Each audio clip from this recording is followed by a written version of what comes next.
Bonjour, je m'appelle Florian Gimbis. Je suis blogueur camerounais, citoyen du monde, mais camerounais à la base. Je vis à Yaoundé, la capitale du Cameroun, et je tiens un blog qui s'appelle Camer Congossa. Un blog que je tiens depuis presque 10 ans. Camer Congossa, c'est des papiers brefs qui ont pour dénominateur commun le Cameroun. C'est parfois de la satire sociale, c'est toujours de la satire politique. Et je parle de ce que je connais le mieux, mon pays, le Cameroun. Mon activisme, comme je le disais, est essentiellement lié à mon pays, le Cameroun. C'est-à-dire que j'essaye de faire avancer les choses en mettant les gens en face de réalités qu'ils vivent tous les jours, mais à propos desquelles ils ont cessé de s'étonner. À la base, je suis ce qu'on pourrait appeler un écrivain refoulé, c'est-à-dire ou alors un blogueur par défaut. C'est-à-dire que je suis arrivé au digital justement à cause de la complexité que c'est d'intégrer le circuit éditorial classique. Et le blog, aussi étrange que cela, enfin je ne l'imaginais pas à l'époque, m'a permis de toucher encore plus de personnes que je l'aurais fait avec un livre. Le digital est une caisse de résonance. Il fait plus résonner les voix, mais ces voix existaient déjà. Les années 90, avec l'accession à la démocratie, voilà, c'était des luttes, il n'y avait pas Internet, il n'y avait pas le digital, etc.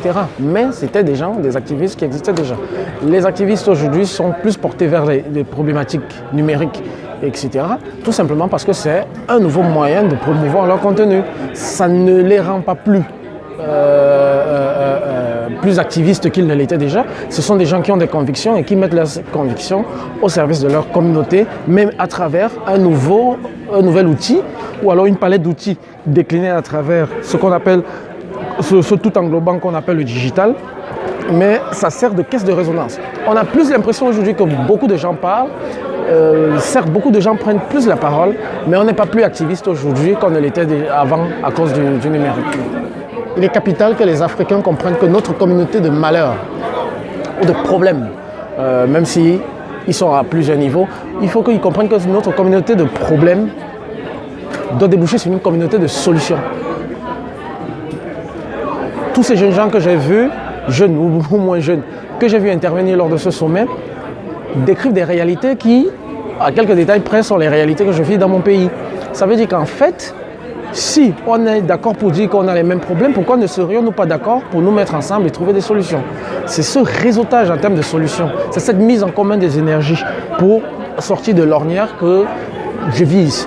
De mon point de vue, il faudrait qu'on sorte des sommets d'explication, de la souffrance humaine. La souffrance humaine est personnelle et elle se vit de façon personnelle. On devrait sortir de ces sommets où on vient nous expliquer que nous, on souffre, tel président nous dérange, il ne veut pas partir, il est au pouvoir depuis. Non, c'est des sommets de solutions.